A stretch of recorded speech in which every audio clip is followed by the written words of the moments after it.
On this week's episode of the Peach Life Podcast, we are joined by Angus and Morgan. Come along as we talk to this couple about sustainable living and what schooling of the future could look like for teachers and students on the road. Join us each week as we talk to inspiring and creative individuals and learn just how big living tiny can really be. We hope you enjoy this episode of the Peach Life Podcast. Like and subscribe for new episodes each week.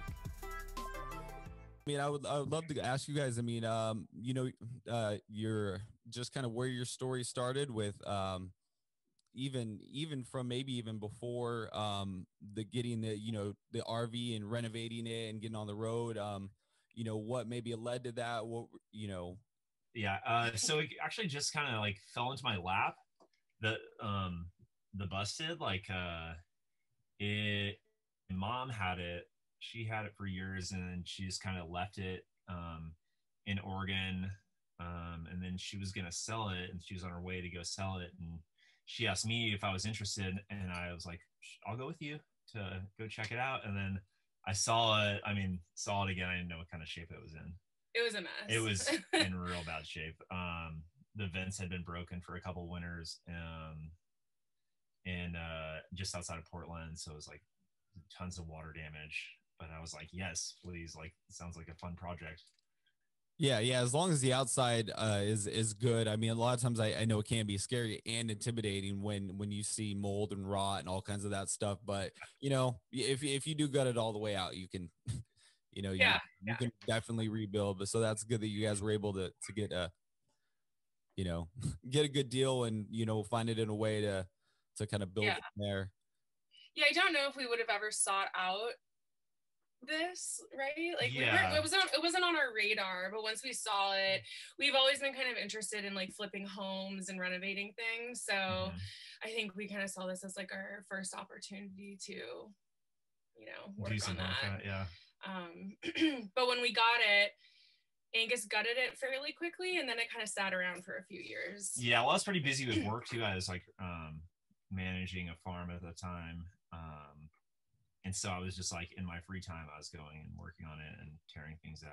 And, so it kind of sat around as an unfinished project for a few years, and then too busy with work. And work for him was just starting to get not as fun and not as fulfilling really for him.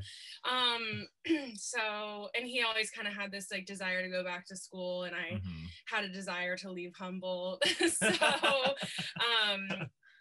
one day we were just kind of like, whatever, like, let's just quit your job, go actually finally renovate the bus, and I was like, you can go to school on the road, it'll be fine. And so that's kind of how it happened. So we just kind of got fed up with the Humboldt life, and just did it. Yeah, and that's crazy with your guys' school. I thought that was really interesting. Part of your guys' story is that you're going to college, you are teaching school as well as homeschooling your daughter, and then having a daughter. I mean, we homeschool our daughter and aren't on the road full time. And I know how much of a thing that is. So the fact that all three of you guys are doing that, plus managing, I mean, goodness, the internet situation of life on the road and all of that, like hearing how you guys manage that is how.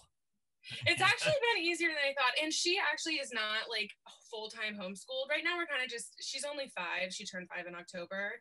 So we're kind of doing more of we kind of teach her according to where we are. Like, she does junior ranger programs and that kind of stuff.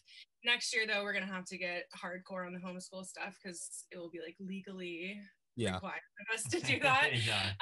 So that will be intense, but it's been easier than I think we expected it to be with the internet and all that kind of stuff. Yeah, for her it's just like following her interests and what she's interested in, and we teach her about. Kind of, I guess it's like an unschooling type of a situation we have right now with her, just seeing what she likes and doing that. And then with me, I just work 3 days a week, and so we're just always have to make sure that we have service wherever we are. Days, and we just use our hotspots. And my schooling's pretty easy. I don't really need like a steady internet connection. I just need to be able to submit things and like download things when I need to, but it doesn't have to be. Yeah, he doesn't have like live classes. Yeah, I can. So it can be pretty. Okay, so that's something I think with colleges right now, they're doing, a lot of them are doing them in ways that people can kind of do them on the road better, because they really can. A lot of the time it's, you get the assignments, you have, X amount of times to do it and then submit it. So there's always a kind of a layover of time that you can, submit stuff and do that. So that might be, I was just interviewing the other day, a couple that's a military couple, that's what they're going to be doing too, is full-time school while they're on the road after they get out of the military. And it was like, basically that same situation is is making it able for them to do that. So it's, it's cool to see available right now because of COVID. It's a lot. Yeah, and a lot of the different it's like, I think the policies are changing in a way that's making it easier, to do, college from home and things like that. So that's pretty cool. Yeah, I mean, I don't know.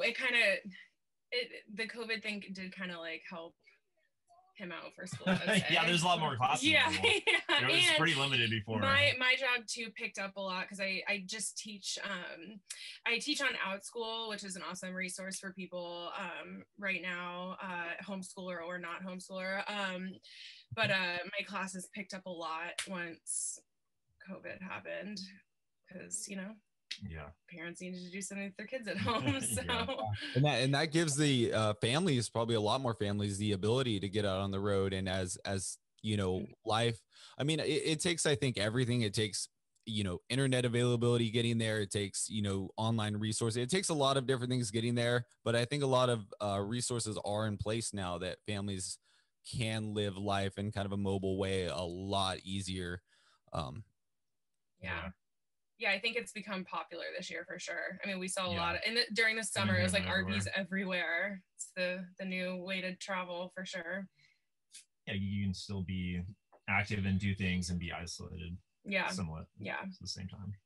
So that's nice. That's awesome. I noticed you guys had to live in it as well while still renovating it, right? Yeah. Yeah, pretty much. Yeah. We had gotten the floors and walls in, but like our mattresses on the floor, and we didn't have a kitchen. For that first drive across the country. Yeah, and it was rough for a little bit. It was rough. Yeah, no, I know for us when we were renovating ours, it was the same thing. It's like we had to live in, basically, it's like at one point it was like we were living in one that's gutted with like floor, walls, everything is just almost half gutted, and it makes it so much harder. That's the worst part, is it makes it so much harder to renovate. I don't think people understand how much harder it is to renovate something if you're living in it at the time, unless you try to do it. It's a nightmare sometimes. That can be challenging for sure. I feel like, so we're still not even finished doing it. And I feel like it's because we were living in it. So you kind of do get used to like living with things like slightly unfinished. It's like hard to do that. Yeah. To start a project, you need to like clear the whole area, and it's just. And then like the kid and the dog, like, it's just, it's a lot. Yeah, I still have at least 2 or 3 projects that I'm like, I know I haven't even done yet, that, because they're just fine the way they are, not where I want them to be, but fine. You're like, other priorities get in the way, and, eventually I'll get to them one day. Yeah. We're hoping to finish all those weird little things while we're sitting here in San Diego for the next couple of months, but we'll see. Yeah. Well, that stability gives it of having the rig, the rig in one place does make it at least a little bit easier to manage that, rather than, the ins and outs of when you're traveling, full time. That's for sure. Yeah, definitely. Yeah. After having it and designing it and, living in it, for a while, is there anything about it that you guys would have done differently or changed? I definitely, and this is my fault. This is totally my fault, that our shower is the only original thing in here. I don't know why when we were gutting it, I just didn't want to take it out because it seemed like such a big undertaking to rebuild. And I don't know. I just was like really adamant on keeping it. It's kind of a fun color too. So I thought at first I was going to kind of play with that. It's like a 70s yellow. I thought I would kind of play with that, which I ended up not even doing that. So now it's just this weird yellow, horrible, tiny little shower. So I do wish we That's took probably that the out thing. and raised the roof is the other thing, and then we could have a nice big Yeah. shower. But Yeah, see, that's the hard one. I mean, it's a huge debate for people, and it's like it's such a daunting task, that it's like I can see. I mean, for myself, I probably wouldn't go down the road that route. Like, I think for myself, the fear of doing that myself, I'd be like, nope, I'm just gonna live with it the way it is. But, mhm. and for some, depending on their level of fabrication skills, or if they hire that part of it out, just depends. But yeah, I can see. I know for ours, it's for our trailer. If it does feel like that, it's like it. I would like more headroom. This is But our dog. Cosmos, Yep, Cosmos, the Great Dane. man, and then life. We have a pit bull, but my goodness, life in a small rig with a Great Dane. That's something else. Yeah, Yeah. he's a big baby. He does sleep a lot though, and he Yeah. has his own bed. Yeah, that's a must. He couldn't really have a bed on the Yeah, ground. we, like, built anywhere. There's him, not like- really space for it. Yeah, So we, he's like, got his built own him a little couch. Yeah, that's nice. You really have to have their own place, especially for a big dog. I've noticed that with our dog. We're still trying to figure out exactly where the best, place to be, there, out of the way, not, it's Yeah. always in tiny living. It's always some little game of chess game of trying to, figure out where the right pieces go. Yeah, for sure. Yeah. And what about, how has that transition to tiny living? How has that been for you guys? So it wasn't too hard for us because we had been downsizing. Living in Humboldt, we went from living in like a 3-bedroom, and then we moved into like a smaller cabin, kind of like in a remote spot. So and that was pretty small. So we downsized then, and then when we decided to go for it and fix up the bus, we did it again, downsize. We had a lot of our stuff in storage during those cabins. We stayed in 2 cabins that were very small in the woods. And then when we decided to do the bus, we just pretty much sold everything that was in our storage unit, aside from like some antiques and, special items. And then we recently just sold even more. We were storing stuff at his dad's house, and when we got back there, we realized we didn't even need a lot of that stuff that we thought was important at the time. And so yeah, that's the common theme I kind of hear, and that I've seen with our own life, is just it's almost a gradual transition downward of stuff. And when you start going down it, you start realizing less and less stuff feels better. I mean, I know it doesn't make sense to people. It's like, it's hard to describe, but like when you get less and less stuff, it feels nice. Yeah, it's freeing almost. The hardest part is getting rid of it, but once it's gone, it's definitely freeing. Yeah. And trying to acquire more stuff to replace all the crap that you get rid of that's another challenge. Yeah, I mean toys with our daughter, like that is hard because she loves toys, and people buy her toys for every occasion, and those can kind of take over. So I do secretly get rid of them sometimes. I don't want her to hear me. So that I feel like is the hardest thing to manage, is her stuff. Really, like, we've gotten rid of a lot of our stuff, and it's her stuff that I think is the hardest part. Yeah, I feel like it's probably mainly Lula's toys. Yeah, mainly most of our storage is like her stuff. Yeah, toys and shoes drive me insane. I think shoes are the other thing that is always trying to figure out, the best thing to do with those, to get them out of the way and stuff. Yeah. Our shoes are constantly just piled up by the front door, like in the stairwell. It's just always full of shoes.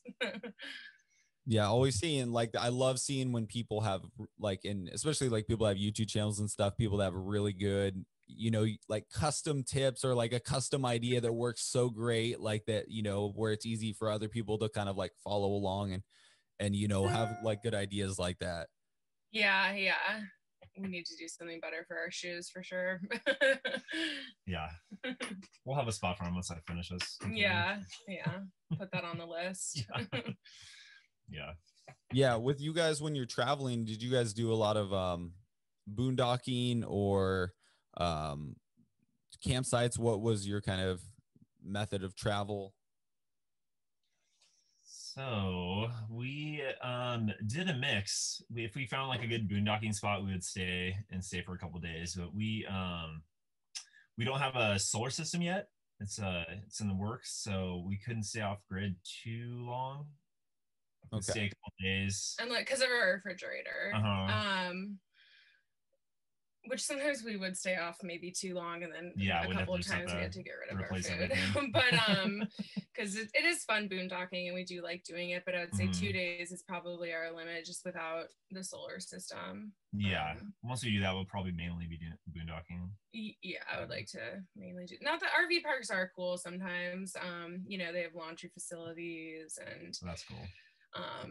Wi-Fi, nice. My daughter, we always stay at ones with pools because my daughter loves to swim. So there are the perks to the campground stays, but I think boondocking, especially with kids, that's one thing too that I notice is that, you know, boondocking is amazing, and there are a lot of times and places where you know there's still other kids for kids to play with, but you know that is definitely a plus of campgrounds is when you have kids. There's usually yeah, it's a up and a down right now because it's well, yeah, I can imagine this year. That's I love asking people about their last year for them, because it's like, I mean, normal life had to be hard, but life for people that were like, we're on the road, like that had to be, even a bigger stress, even more of a question mark. Every place they go, what do we do? Yeah, what can be heartbreaking sometimes if she sees like a group of kids playing and siblings. Like, I want to go play like two siblings. She's like, why don't I have a brother or sister to play with? Like sorry. And then I want her to just go run free and go play on the playground. And I mean, we do sometimes, but I always have that little bit of like is this okay? Should I let her go play? Should I not? But we've been really safe with all of it. The biggest downside, I think, is just things that are closed and we're not able to go enjoy them. But that hasn't happened too often, right? No, I mean, there's New England. We didn't go to New England because of it. But we've just been doing a lot of the national parks and all those have been going. The Junior Ranger programs are going in a lot of them, but some of them it's just like an online program, so you don't get to actually get like a badge and sworn in by the ranger. But that's part of the but it's for the most part everything's been fine. Yeah. Well, especially back to, I think that's a really important topic that I noticed for our life was this year, because our daughter, she's 7 and she's the only child as well. And this year has been, as a dad, it's been heartbreaking for me seeing that, she had gone so long with so little contact with kids that I was like, this is not good. Like, I really started like noticing like this is not okay, and like whatever I have to do, like I need to figure out ways for them to start getting more of that interaction. So I mean, that's been I think a big maybe echoing effect coming out of last year that I'm to keep an eye on. I definitely feel the same. It's hard to tell her that she can't go play with a bunch of kids running around. She's around adults all the time, and I know that's not as fun for sure. Adults are boring. And she's like so sick of us. Anytime we're around anyone new, she's like, leave me alone. Like, okay, let me go hang out with these different people. Yeah, no, I know what you mean. We had a couple times that we had family like that was able to actually come around the holidays, and it was finally nice to see her get to be around other people, and finally start to get some other human interaction and things like that. And she does outschool classes, which is like a group setting, but it's not the same like on a screen seeing a kid. It's not the same. Yeah, it definitely is. They really they need that interaction. So with you guys staying in down in San Diego, you guys are staying there for a few months, getting kind of are you doing some work down there and then getting some more work done on the bus? Hopefully. I just started a new semester and I'm taking a full load, so been pretty busy with schoolwork, but hopefully I'll have some time to work on the bus, get things finished up, and then hit the road in the spring. Yeah, we want to go up to we wanted to do this last year, but we got stuck in Colorado for a few months and then it got too cold for us to go there. But we want to go to Lake Washington and Glacier National Park and into Utah and stuff. Moab, Arches, Zion, all of that. Yeah, and Olympic. We want to go to Olympic. So we have a lot of places we want to go to that we're supposed to go to last year, and that you'll start getting to this year once the weather clears up, things like that. I think we're gonna go like up in April or something, springtime.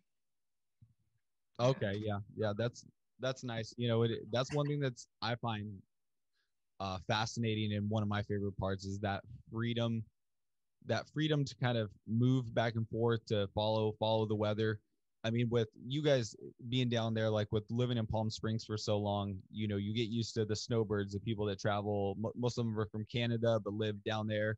And you're like, oh yeah, that's the way to live. Like if you can travel, but I mean, that can be really expensive for a lot of people. But if you can live in your home, that's actually a very viable option that, you know, I think is awesome.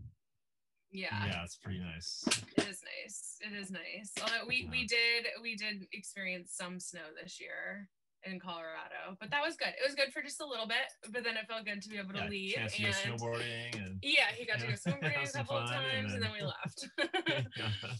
Yeah. How about with heating for you guys? What are you doing? Do you guys have wood or gas? So actually, right now we just have like our AC has an attachment, so we just have to make sure that we're plugged in. And it's like the Dometic like ceiling AC and heater. Yeah. Oh, okay, gotcha.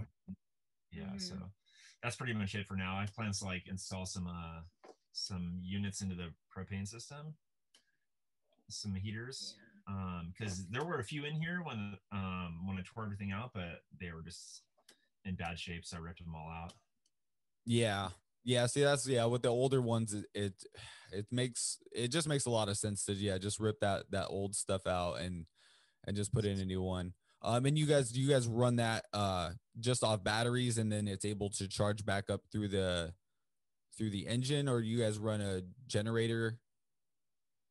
So right now I haven't got any of the components for the solar system yet, so we are actually just we need to be plugged in if we want to use like 120.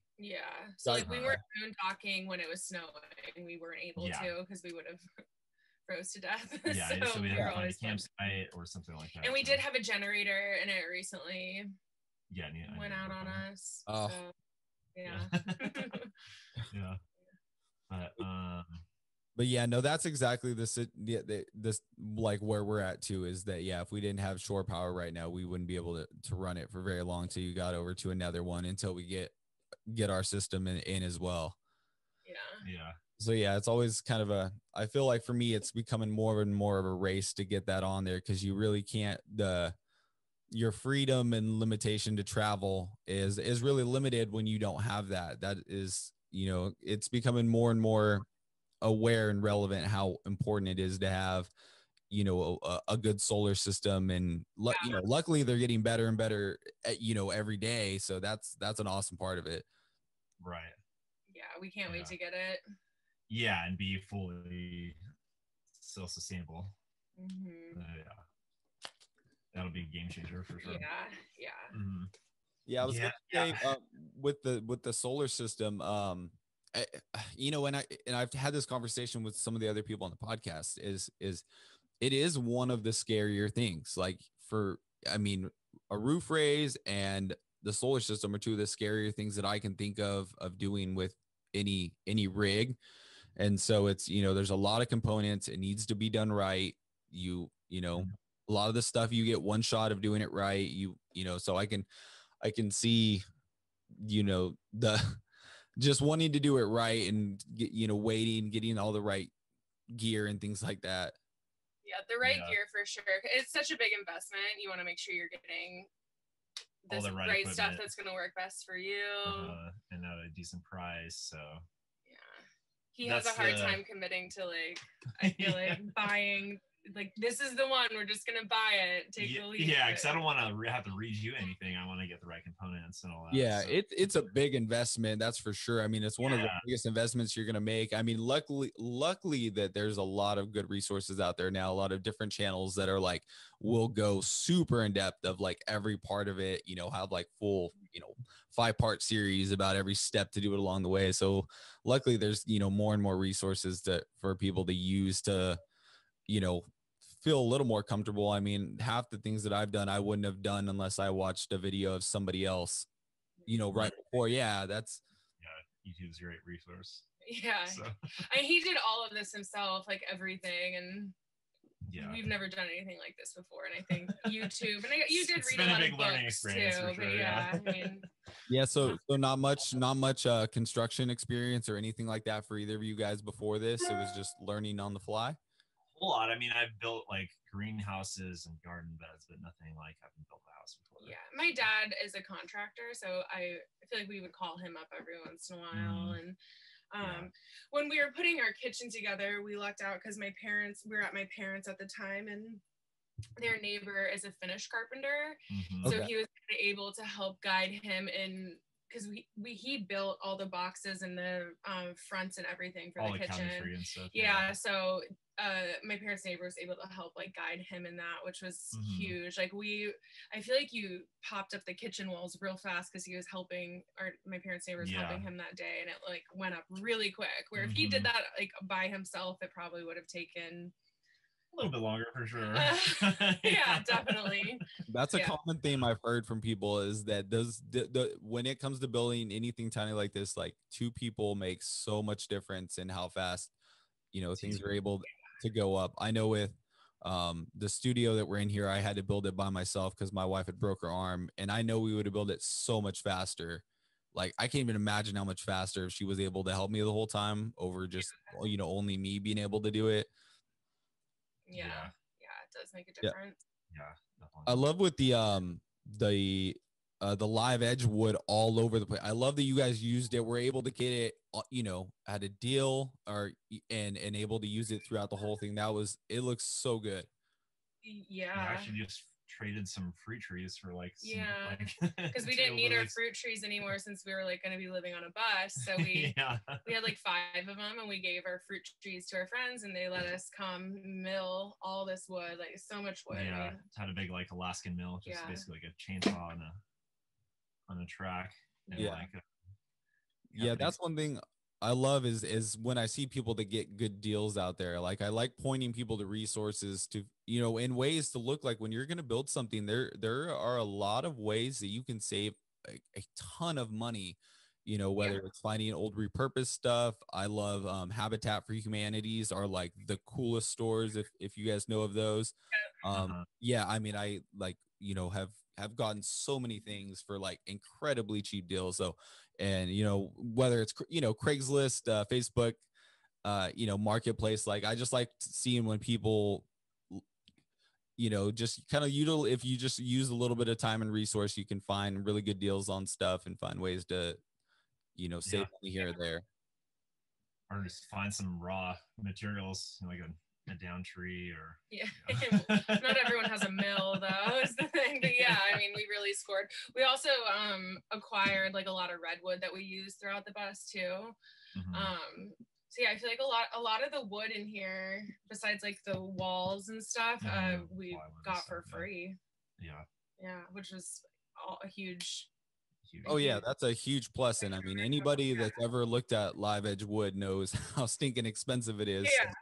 So if you had to buy all that all that wood, we wouldn't have. Exactly. Definitely looked out. It's been like an experience getting it to where it is now. It got really messed up because, you know, it was so wet when we cut it, and then we almost immediately moved down to Joshua Tree in the desert, and the wood it's all cupped, like warped, cupped. And the kind of wood of it's madrone, so it kind of like grows, and it like kind of twists up out of the ground as the way it grows. So it's not really the greatest material to work with, but it's beautiful. So it's it took him a long time to flatten it. He ended up being able to flatten it and make it work. Kind of took a while to finally culture like and settle back down. Yeah, I had to run it through a planer. So there is a place in Charleston, Reforge. It's like it's a workshop. It's a workshop that's like a membership based. Like, it's awesome. Yeah. I think they are a. Is it not a franchise or a chain of some sort? No. It's just the one. Well, if you're ever in Charleston, go check it out. It's an amazing place. That's a little nonprofit. But they have like every tool you could ever think of, and he was a member, so he was able to take all of this warped wood in there and figure out how to flatten it. Like run it through the planer. So wait, are you saying it's like kind of like a co-op workshop type of thing? Yeah, it's really neat. That's super cool. Actually, that's awesome. Wow, I've never, I've heard of food co-ops and different kinds of things like that, but I've never heard of like a workshop or that kind of stuff. I've even heard of like, like not art studios, but maybe like workspace type of places that people like rent out, but never for a workshop. Yeah, they have every tool, like 3D printers and it was really neat. Sewing machines and CNC routers and well, laser printers and all kinds of stuff. Yeah, it's a really cool place. The person that hasn't franchised that yet needs to franchise that because that's a good idea. Yeah, it was. I mean, we were so lucky that we discovered that. One of my friends told us about it, and I mean, it changed. Yeah, I was like, his life. My God, like, this is incredible. Without it, like, I don't think we would have been able to use our countertops the way it would have been a lot more work. I don't know how you would have done the things you did without all those tools. So that one found it. But, that's true. Yeah. It's been much and that's got to be a difficult part for people that are building, whatever tiny is a lot of times having or keeping all the tools with you that you need, especially if you're having to do that stuff like on the road, like on the move, that you're not just in any one place, keeping enough tools to do all the construction projects. Yeah, those are great resources to have. I mean, we still do have a ton of tools, but that place had like, tools you're never going to go out and buy because it's just not practical. But yeah, having a planer to run it through is not not common. It's great. And that was in Charleston. We lived in Charleston for about a year with my family, building this thing out. So that's where that was. So did you guys drive it cross country then? Yeah, back over there to drove pretty fast too compared to what we've been doing. We took like I would say we took like 7 days or something, 10 days to get across the country. And this the first time when we only had like walls and flooring. Yeah. Oh man, I can imagine that was a rough trip. It was okay. It wasn't too bad. I definitely drove a lot because I just wanted to get there and like finish the build. Yeah, I also feel like because we've lived in some unusual houses prior to this that we're like a little more like accustomed to living in not the most like comfortable way. Right? What did you say? Like, I don't know. I feel like for sure, like prepped us for it. Yeah, I've seen some people driving cross country where it's just, I mean, it's nothing but metal in one seat, and you got, one other person trying to sit on like a, a camp chair not to fall over while you're driving. He was driving this bus for a while in a lawn chair. So.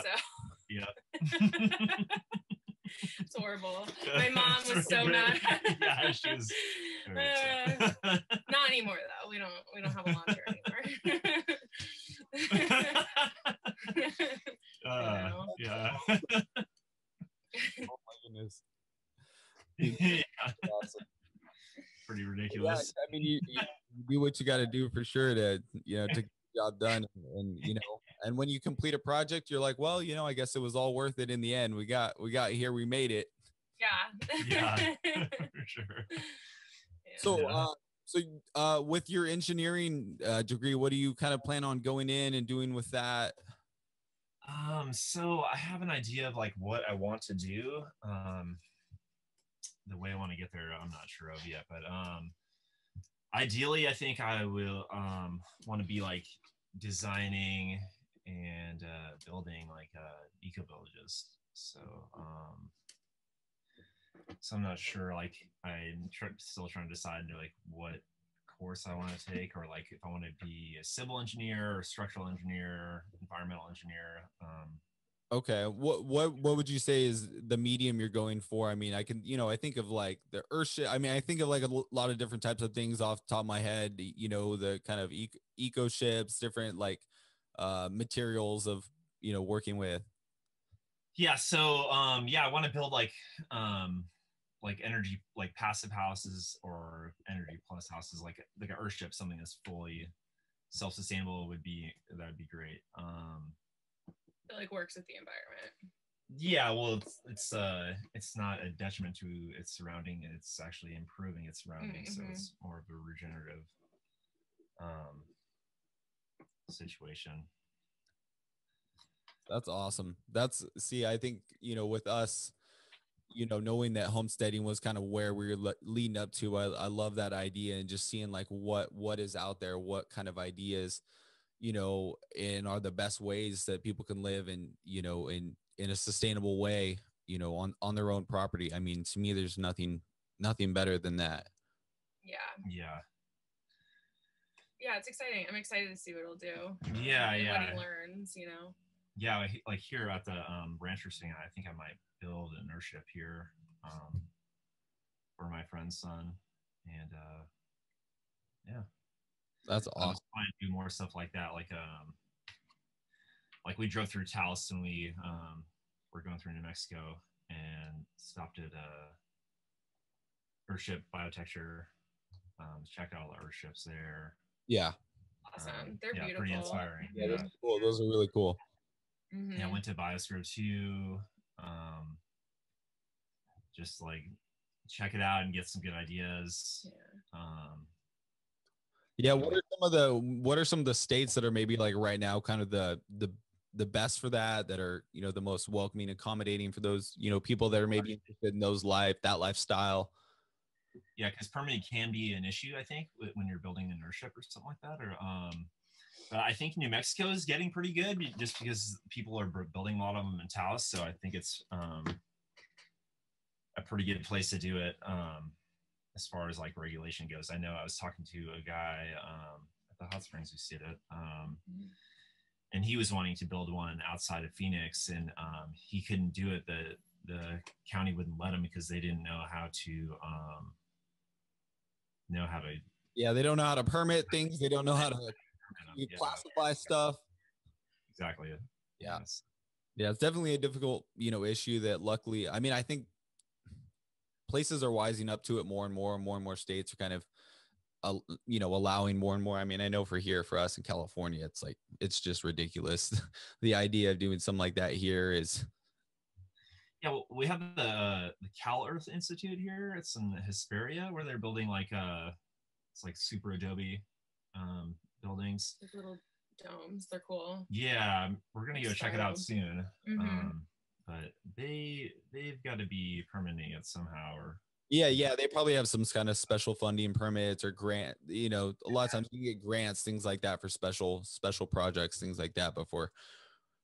But that's cool. So yeah, New Mexico. I know. I'm not sure about the entire state of Oregon, but I know that there's a few different places, and maybe it's just particular counties that have some really good communities and laws of allowing more alternative. A lot of times, whether it's container ship homes, tiny homes pulled up, eco-friendly houses, like kind of the whole run of alternative living. So it's cool to see that more and more communities like that are popping up, throughout the U.S. It's the future, hopefully. Yeah, that's the future I hope for sure. I mean, that's kind of, and maybe even hopefully with this, podcast, that's kind of my goal, is to like get that idea out there to more and more people and see like, what can people start to do when people start, I think the internet is helping people connect, rising up together, realizing that there's better possibilities. I think like it's like the 4-minute mile. It's like, people thought it was impossible. One person did it, and then I mean, it's possible for everybody. And so when you start seeing more and more people, do something that you might think looks cool or looks interesting. It's, you know, it's amazing seeing other people do that. And so I'm really thankful that you guys were able to come on and talk about, you know, some of the journey and possibilities. I mean, the idea that some people can teach while they're out on the road. That's awesome. I mean, going, you know, to school, there's just some really cool, I love what you guys are doing and able to show up that it's possible for others to do. Yeah, thank you. Yeah. Nice. Yeah, we hope to inspire some people to realize that they can do it. I feel like a lot of people think that they can't do something like this because it just seems too far out there, but if we did it, I feel like anybody can, you know, we figured it out. Yeah. Anybody could if they want to. Yeah, that's exactly, I feel the same way, that I'm like, if I'm doing this, then anybody can, because I have nothing special that should make me able to do what I've done, other than just, you know, hitting hammer to nail until something's done. So yeah. That's all it takes. Yeah, it really does. But thank you guys so much for joining me. For everybody out there, your Instagram. It's funky_wanderers, because we are the Funkhausers and our RV is the Wander Lodge. Thank you for listening to this week's episode of the Peach Life Podcast. In next week's episode, we will be joined by my wife, Martina Peach, as we share our story about tiny living and our journey of building an art studio, which turned out to be so much more.